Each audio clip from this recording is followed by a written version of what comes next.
স্বাধীনতা যুদ্ধের আগে থেকেই বাংলাদেশের ছাত্র রাজনীতি একটা কালো অধ্যায়ের নাম, যেখানে রক্তপাত খুব স্বাভাবিক ঘটনা। আমরা সবাই আশা করেছিলাম দেশ স্বাধীন হওয়ার পরে সেই পরিস্থিতি পাল্টে যাবে, কিন্তু ছাত্রলীগের উত্থানের ফলে সেই সম্ভাবনা মিইয়ে গিয়েছিল।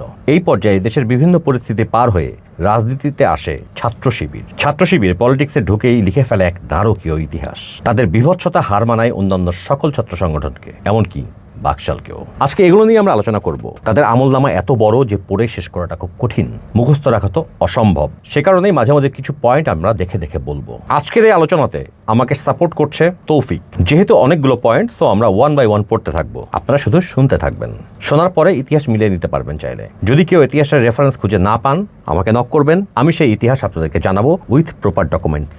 চট্টগ্রাম সিটি কলেজের ছাত্র তোবারক, তাকে নৃশংসভাবে হত্যা করে জামায়াতের এই ছাত্র সংগঠন ছাত্র শিবির। শুধু হত্যা করেই তারা ক্ষান্ত হয় নাই, কিরিচের আঘাতে যখন সে রক্তাক্ত, সে চিৎকার করে পানি চাচ্ছিল, তখন ছাত্র শিবিরের এই বীর সন্তানেরা তার মুখে প্রস্রাব করে দেয়। 11 মার্চ 1982 বহিরাগত সন্ত্রাসীদেরকে নিয়ে এসে রাজশাহী বিশ্ববিদ্যালয়ের ক্যাম্পাসে শিবির সাধারণ শিক্ষার্থীদের উপরে হামলা চালায়, যার কারণে রাজশাহী বিশ্ববিদ্যালয়ের প্রশাসন শিবিরের রাজনীতি ওই ক্যাম্পাসে নিষিদ্ধ ঘোষণা করে। 28 মে 1984 আবার চট্টগ্রাম বিশ্ববিদ্যালয় ছাত্র ইউনিয়নের নেতা শাহাদত হোসেনকে জবাই করে হত্যা করে এই পিশাচরা। 86 সালে জাতীয় ছাত্র সমাজের ছাত্রনেতা আব্দুল হামিদের কবজি কেটে দেয় এই শিবির। শুধু কবজি কেটে তারা ক্ষান্ত হয়নি, তারা সেই কবজি বর্ষার সাথে গেথে উল্লাস করেছে সারা শহর। 31 মে 1988 রাজশাহী মেডিকেল কলেজের সামনে ছাত্রমৈত্রীর নেতা ডাক্তার জামিল আক্তার রতনকে কুপিয়ে এবং রক কেটে হত্যা করে ছাত্র শিবির। 1988 চাঁপাই নবাবগঞ্জের বীর মুক্তিযোদ্ধা এবং জাসদ নেতা জামিলকে কুপিয়ে হত্যা করে ছাত্র শিবির।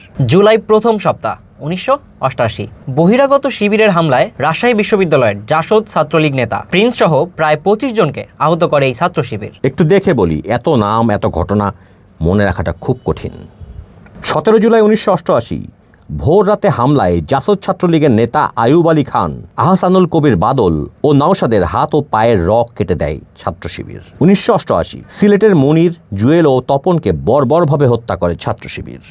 কোনো তারিখ উল্লেখ নাই। রাজশাহী বিশ্ববিদ্যালয়ের অধ্যাপক মোহাম্মদ ইউনুসের বাসভবনে বোমা হামলা করা হয়, তিনি বেঁচে গেলেও তার কর্মচারীরা আহত হন। কিন্তু জামাত শিবিরের হাত থেকে মানুষ রমজান মাসেও রক্ষা পায় না। 1989 সাল রাজশাহী বিশ্ববিদ্যালয়ের গাজী গোলাম মোস্তফা ছাত্রলীগ করত, তাকে ইফতারের দাওয়াত দিয়ে ডেকে এনে তার হাতের এবং পায়ের রক কেটে দেয় এই ছাত্র শিবির। এই তাদের ইসলাম প্রেম। নভেম্বর 1989 রাবিতে জাসদ ছাত্রলীগের উপর বোমা হামলায় বাবু ও রফিক সহ 10 জন আহত হন।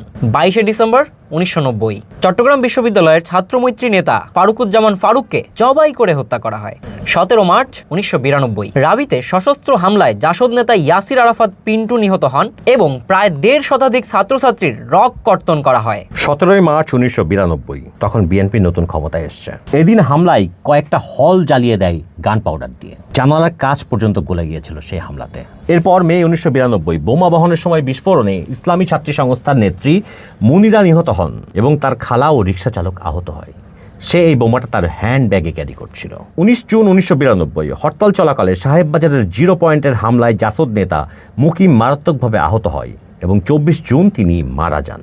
অগাস্ট 1992 জামাত নেতা মোজাম্মেলের বাড়িতে বোমা তৈরির সময় সেই বোমা বিস্ফোরণ হয় এবং আজিজুর সহ 3 জন নিহত হয়। পরবর্তীতে পুলিশ হাত পা বিচ্ছিন্ন অবস্থায় লাশ উদ্ধার করে। আগস্ট 1992 বুধপাড়ায় মোজাম্মেলের বাড়িতে বোমা বানানোর সময় আজিবর সহ অন্তত 3 জন নিহত হয়। এই বোমা এবং হটকারী সরঞ্জাম ছাত্র শিবির সেকাল থেকেই বানানো শুরু করেছিল। তৌফিক যেটা কথা বললো সেটার কন্টিনিউটি হচ্ছে, ওই বিস্ফোরণে ওই বাসাটার পুরো দেওয়াল উড়ে মাটির সঙ্গে মিশে গিয়েছিল এবং ছাদের টিন অনেক দূরের গাছে যে ঝুলেছিল। বুঝতেই পারছেন কতটা শক্তিশালী বোমা তারা তৈরি করতো সেই সময়। এই মামলাতে পুলিশ মোজাম্মেল হককে প্রধান আসামি করে মামলা করলেও সে 5 বছর পলাতক থাকে এবং এরপর সে ফিরে এসে পুনরায় জামাত ইসলামের রাজনীতিতেই সে সক্রিয় হয়। এবার সে প্রমোশন পেয়েছে ছাত্র শিবির থেকে সরাসরি জামাত ইসলামী। 6 ফেব্রুয়ারি 1993 রাবিতে সাধারণ শিক্ষার্থীদের উপরে সশস্ত্র হামলায় বিশ্বজিৎ, নতুন ও আপন সহ 5 জন নিহত হয়। এরপরে শিক্ষক এনামুল হকের ছেলে ও ছাত্রদল নেতা মুসাকে হত্যা করে এই ছাত্র শিবির। মৃত্যু যেন তাদের জন্য একটা খেলা, আর সেই খেলায় ছাত্রলীগের পরেই হয়তো তাদের অবস্থান বা তারা ছাত্রলীগকে টপকিয়ে গেছে। 19 সেপ্টেম্বর 1993 রাবির শেরেবাংলা হলে হামলায় ছাত্রমৈত্রী নেতা ও মেধাবী ক্রিকেটার জুবায়ের চৌধুরী রিমুকে কুপিয়ে হত্যা করা হয়। 1994 রাবিতে পরীক্ষা দিতে যাওয়ার পথে বিদ্যুৎ রুদ্র ও চৈতির হাতের কবজি কেটে নেয় শিবিরের সন্ত্রাসীরা। 13 ফেব্রুয়ারি 1995 ছাত্রদল নেতা ফরহাদের কবজি কর্তন সহ প্রায় 25 জন নেতাকর্মীর হাত পায়ের রক কেটে নেয় শিবিরের ক্যাডাররা। বাসে হামলা চালিয়ে ছাত্রমৈত্রী নেতা দেবাশিস রূপমকে যাত্রীদের সামনেই কুপিয়ে এবং রক কেটে হত্যা করে ছাত্র শিবির। জুলাই 1995 ছাত্রদল নেতা ফরহাদের কবজি কর্তন সহ প্রায় 20 থেকে 25 জনের রক কেটে নেয় ছাত্র শিবির। 1996 সাল জাসাস নেতা আমানের হাত কেটে দেয় ছাত্র শিবির এবং একই সাথে আরেকজন ছাত্রদল নেতার হাতের রগ তারা কেটে দেয়। এ সময় টিচাররা তাদেরকে রক্ষা করতে আসলে তারা তাদের উপরেও চড়াও হয়। অর্থাৎ শিক্ষক পিটানো শুধু ছাত্রলীগের ঐতিহ্য না, এটা ছাত্র শিবিরের ঐতিহ্য। সেই কারণে আমরা বলি ছাত্র শিবির এবং ছাত্রলীগ একই জিনিস। 1997 চট্টগ্রাম পলিটেকনিক দখলে নিতে ভিপি জমির ও ছাত্রদল নেতা ফরিদউদ্দিনকে গুলি করার পর পায়ের রগ কেটে হত্যা এই ছাত্র শিবির। 1997 রাজশাহীতে বঙ্গবন্ধু পরিষদ এবং জিয়া পরিষদের প্রায় 20 জন শিক্ষকের বাসাতে একটানা বোমা হামলা চালায় এই ছাত্র শিবিরের সন্ত্রাসীরা। তারা শুধু বোমা হামলাই করে নাই, বিদায় সময় আগুন লাগিয়ে দিয়ে গেছিল। 1997 গভীর রাতে রাজশাহী বিশ্ববিদ্যালয়ের ছাত্রদল এবং ছাত্রলীগ নেতাকর্মীদের ওপর এবং জিমনেশিয়ামের পুলিশ ক্যাম্পের উপরে বোমা হামলা করে ছাত্র শিবির। 1998 শহীদ মিনারের সামনে অধ্যাপক মোহাম্মদ ইউনুসের উপরে হামলা চালায় এরা। হামলা চালিয়ে তাকে মারাত্মকভাবে আহত করে। 22 আগস্ট 1998 চারুকলার দ্বিতীয় বর্ষের ছাত্র এবং ছাত্র ইউনিয়নের কর্মী সঞ্জয় তালাপাত্রকে হত্যা করে। 1999 রাবিতে গণকবরের স্মৃতিসৌধ ভাঙতে বাধা দেওয়ায় এক কর্মচারীকে কুপিয়ে হত্যা করে এই শিবিরের বাচ্চারা। অর্থাৎ তারা যে 71 সালে অপকর্মগুলো করেছে সেগুলো তারা প্রকাশ করতে দেবে না। সেই সব হতভাগ্য মানুষদের কবরও তারা উদ্ধার করতে দেবে না, যেন তাদের সব অপকর্মের প্রমাণ হারিয়ে যায়। 12 জুলাই সালটা 2000 চট্টগ্রামের বহদ্দার হাটে ব্রাশ ফায়ার করে মাইক্রোবাস চালক, পথচারী ও ছাত্রলীগ নেতাকর্মীকে হত্যা করে ছাত্র শিবির। 7 এপ্রিল 2001 চট্টগ্রামের সাতকানিয়ায় ছাত্রলীগ ও যুবলীগের দুজনকে নৃশংসভাবে হত্যা করে ইসলামী ছাত্র শিবির। 2001 রাবি ছাত্রী হলে অনুপ্রবেশকে কেন্দ্র করে বিক্ষোভে কমান্ডো হামলা চালিয়ে ছাত্রীদের লাঞ্ছিত এবং আহত করে ছাত্র শিবির। অক্টোবরের শেষ সপ্তাহ 2001 রাবি অধ্যাপক চানাত কুমার সাহাকে জবাইয়ের চেষ্টা করে ছাত্র শিবির। কর্মচারীদের হস্তক্ষেপে তিনি কোনো রকমে জাস্ট বেঁচে ফেরেন। 26 আগস্ট 2002 চাবিতে ছাত্রলীগের এক নারী কর্মীকে গুরুতরভাবে জখম করে ছাত্র শিবির এবং মদন মোহন কলেজের হামলায় একজনকে খুন করে এবং 10 জনকে আহত করে ফেলে। 26 আগস্ট 2002 এদিন চট্টগ্রাম বিশ্ববিদ্যালয়ে তারা নারী নেতৃত্বের উপরে হামলা চালায় এবং 10 জনকে গুরুতরভাবে আহত করে। 25 জুলাই 2004 রাবিতে সুশান্ত সিনহাকে ইট দিয়ে জখম করে তার মেরুদণ্ড ভাঙার চেষ্টা করে। 2004 সালে অধ্যাপক ইউনুসকে নামাজে যাওয়ার সময় কুপিয়ে হত্যা করে ছাত্র শিবির। অভিযোগ আছে নিষিদ্ধ হওয়ার পরেও জেএমবির সঙ্গে সুন্দর সম্পর্ক বজায় রেখেছিল এই ছাত্র শিবির। 26 সেপ্টেম্বর 2004 বরিশালের বাবুগঞ্জে ছাত্রমৈত্রী সভাপতি শামীমকে হত্যা করে ছাত্র শিবির। 30 অক্টোবর 2004 রাজশাহীতে মেয়েদের একটা মিছিল ছিল, সেই মিছিলের উপরে হামলে পড়ে লম্পট ছাত্র শিবির। বুঝতে পারছেন কেন মেয়েদেরকে ডাইরেক্ট এটা নমিনেশন দিতে পারে না। এর ঠিক পরপরই 2005 সালে SM চন্দনের রক্ষার চেষ্টা করে ছাত্র শিবির, তবে এই যাত্রা চন্দন রক্ষা পেয়ে যায়। 2 ফেব্রুয়ারি 2006 রাবি অধ্যাপক আবু তাহেরকে জামাতপন্থী শিক্ষক এবং শিবির গার্ডেররা মিলে আবু তাহেরকে হত্যা করে। মানুষ তাদের কাছে ডাল ভাত, এক হাতে এরা কোরআন শরীফ রাখে, অন্য হাতে মানুষ খুন করে।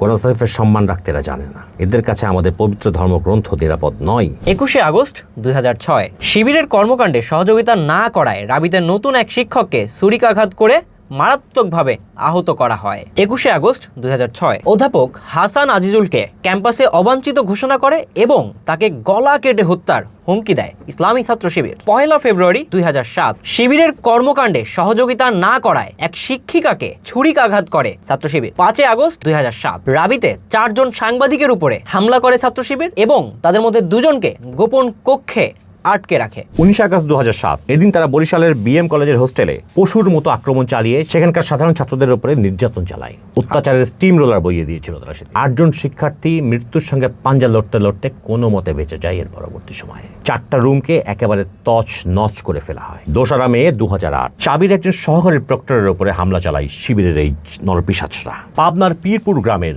মনিরুজ্জামান সজীবকে ধারালো অস্ত্র দিয়ে কুপিয়ে জখম করা হয়। তাদের উদ্দেশ্য ছিল তার জীবন হানি করা। আল্লাহর রহমতে সেই যাত্রা বেঁচে যায়। 8 ফেব্রুয়ারি 2010 রাবিতে ছাত্রলীগ কর্মী ফারুক হোসেনকে তারা হত্যা করে এবং হত্যা করার পরে তার লাশটাকে ম্যান হলে ফেলে দেয় যেন তার পরিবার খুঁজে না পায়। ছাত্রলীগের সঙ্গে ছাত্র শিবিরের সন্ত্রাসের পার্থক্যটা কোন জায়গায়? এভাবেই তো র্যাব আমাদেরকে গুম করে ম্যান হলে ফেলে দিত। ওই একই বিশ্ববিদ্যালয়ের ছাত্র AAM মহিউদ্দিনকে কুপিয়ে হত্যা করে ঠিক আগের ঘটনার 2 দিন পরে।